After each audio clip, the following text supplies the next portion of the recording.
বাংলাদেশের ডক্টর ইউনূস যিনি বর্তমান সরকার ক্ষমতায় বসেছেন ১০০ দিন পূরণ হয়েছে গতকালকে ১৬ই নভেম্বর। এই উপলক্ষে ১৭ই নভেম্বর জাতির উদ্দেশ্যে ভাষণ দিয়েছেন ডক্টর ইউনূস।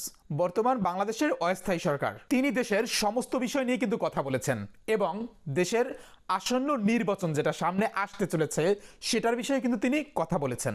এবার আসি তিনি নির্বাচনের ব্যাপারে কি বলেছেন।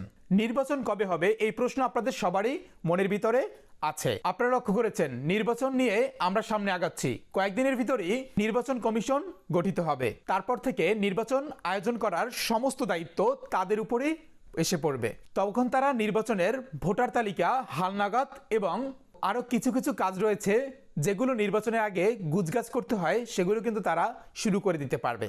ডক্টর ইউনূস এখানে আরো বলেছেন বাংলাদেশের প্রবাসীরা পোস্টাল ব্যালটের মাধ্যমে যাতে তাদের ভোটাধিকার প্রয়োগ করতে পারে সে লক্ষ্যেও কিন্তু সরকার প্রথমবারের মতো কাজ করছে।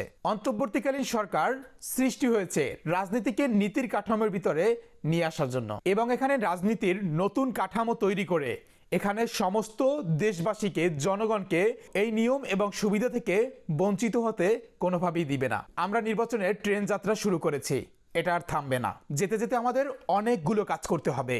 নির্বাচনের এই ট্রেন কত তাড়াতাড়ি তার স্টেশনে পৌঁছাবে এটা নির্ভর করবে আমরা ট্রেনের জন্য কত দ্রুত স্টেশন তৈরি করতে পারি এবং রেল লাইন তৈরি করে আমরা ট্রেনকে তার গন্তব্যে পৌঁছে দিতে পারি। আর তা হবে রাজনৈতিক দলগুলোর ঐক্যমত পোষণের মাধ্যমে, সবাই একত্রিত হওয়ার মাধ্যমে। ইতিমধ্যেই অন্যান্য সুপারিশ কমিশনগুলোর সুপারিশ মালা নিয়ে আলোচনা হতে থাকবে।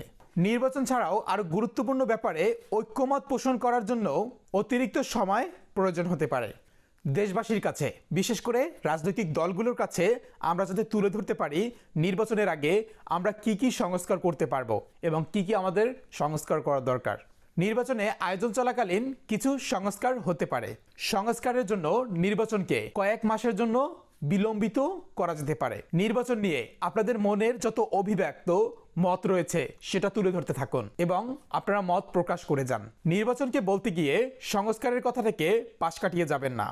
নির্বাচনের সাথে সাথে সংস্কারের কথাটাও আপনারা বলুন, কোথায় কি প্রয়োজন, কোন জায়গাটা আরো বেশি সংস্করণ করা দরকার।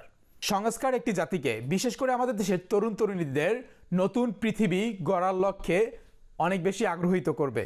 ডক্টর ইউনূস শেষ কথা এভাবে বলেছেন, আমরা দুদিন পরে চলে যাব, কিন্তু আমাদের মাধ্যমে যে দেশকে সংস্কার কিংবা দেশকে একটা নতুনভাবে রিপ্রেজেন্ট করার সুযোগ এসেছিল যাতে করে এটাকে আমরা হাতছাড়া না করি। এ ব্যাপারে আমি দৃঢ়ভাবে নারী পুরুষ হিন্দু মুসলিম এবং সমস্ত দলকে একত্রিত হওয়ার আহ্বান করব।